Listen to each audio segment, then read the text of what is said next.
कि जैसे उतना बड़ा चैलेंज जब 1 साल पहले आया था, तब तो देखिए कोविड वायरस के बारे में कुछ भी नहीं पता था, इलाज करने के तरीके नहीं पता थे, आइसोलेशन, क्वारंटाइन, ट्रेसिंग, कॉन्टैक्ट को ढूंढना और ट्रैकिंग करना, ये सारी बातें हम लोगों ने साल भर में सीखी हैं। डॉक्टर साहब, जो आज हम 17 लाख टेस्ट यानी 17.5 लाख टेस्ट एक दिन में कर रहे हैं।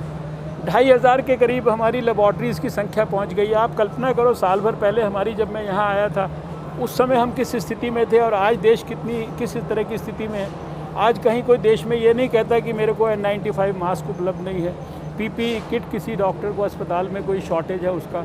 आज वेंटिलेटर्स, अभी भी हम लोग सरकारों को कह रहे हैं आप बताइए कितने और वेंटिलेटर चाहिए। अभी भी हमने कई हज़ार वेंटिलेटर्स जो है पिछले दिनों के अंदर लोगों को बांटे हैं। कोई सरकार अभी भी हमें कहे कि हमें ये चीज़ और चाहिए, हम वो चीज़ देने की स्थिति में है। और फिर वैक्सीनेशन, इसके ऊपर आप देख रहे हैं कि 14 करोड़ तक डोजेज़ जो है देश के अंदर जो है लगाई जा चुकी हैं। अगले मैक्सिमम 7 से 10 दिन के अंदर योजनाबद्ध तरीके से ये फैसिलिटी 500 से 1000, 1000 से 1500 और 1500 से 2000 यानी मैक्सिमम। इन्होंने तो मुझे कहा 7 दिन, लेकिन मुझे लगता है कि 7 दिन नहीं, 10 दिन तक भी जो है अगर ये एक्सपेंशन हो जाएगा और ये ग्रेजुअली ये 500 बेड्स के ऊपर जो है, तो इस फैसिलिटी के आज स्टार्ट होने के बाद मैं समझता हूँ कि जो एक थोड़ा सा लोगों के मन पर दबाव है, थोड़ा सा अस्पतालों में भी एक प्रेशर है, वो स्थिति जो है उसमें बड़ा सिग्निफिकेंट जो है राहत मिलेगी।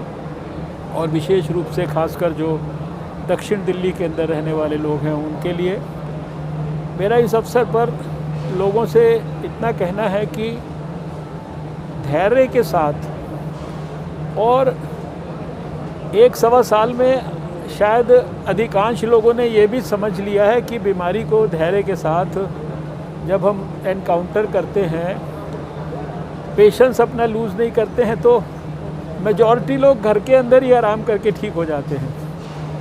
अभी किसी प्रकार की पैनिक सिचुएशन में थोड़ा सा भी बात हुआ तो हम भाग रहे हैं अस्पतालों की तरफ, ये स्थिति की ज़रूरत नहीं है। मेरे सम्मानित प्रदेशवासियों, उत्तराखंड में कोरोना महामारी पर नियंत्रण के लिए राज्य सरकार पूरी ताकत से जुटी हुई है। प्रत्येक जिले में अस्पतालों और कोविड केयर सेंटरों की व्यवस्था और ज़्यादा मजबूत की जा रही है। अस्पतालों में ऑक्सीजन की कमी नहीं है। राज्य में पर्याप्त ऑक्सीजन प्लांट हैं और नए प्लांट स्थापित किए जा रहे हैं। कोविड कंट्रोल रूम पूरी क्षमता से कार्य कर रहा है। बड़े अस्पतालों और मेडिकल कॉलेजों में ऑक्सीजन बेड की संख्या बढ़ाई जा रही है। आप सबकी सुरक्षा के लिए राज्य सरकार ने अन्य राज्यों से आने वालों के लिए कोविड नेगेटिव रिपोर्ट लाना भी अनिवार्य कर दिया है।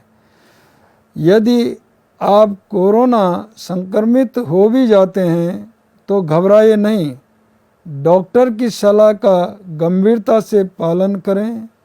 यदि आपको होम आइसोलेशन की सलाह दी गई है तो आपको सभी दवाइयाँ और डॉक्टरों का परामर्श घर में ही मिलता रहेगा।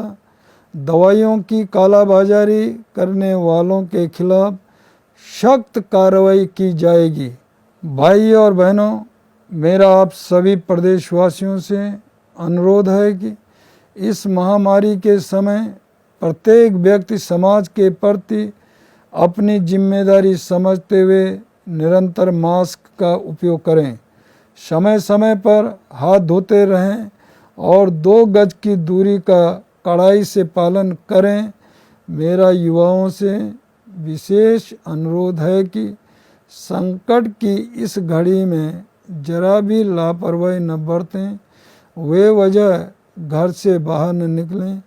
आइए हम सब मिल कर के अपनी अपनी जिम्मेदारी निभाएं, कोरोना से अपने आप और दूसरों को बचाएं।